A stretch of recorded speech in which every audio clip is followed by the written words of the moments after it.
shoutout po sa lahat na nandyan na nanonood lagi sa ating mga live at videos. Thank you so much guys sa pag-support sa ating mga videos.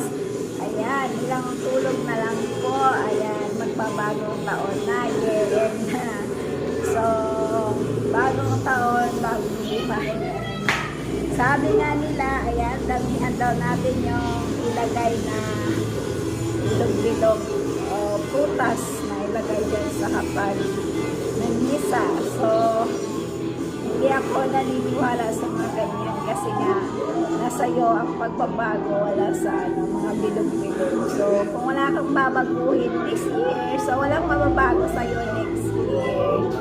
So, ayun lang. So, nasa tao ang pagbabago, wala sa bilog-bilog. So, ayan, more on sikat. Ayan, sipagan pa. Huwag tigil hanggang hindi na makuha kung ano man yung tinugol mo sa buhay. Advance Happy New Year guys! Thank you so much sa pag-support sa aking mga videos at live.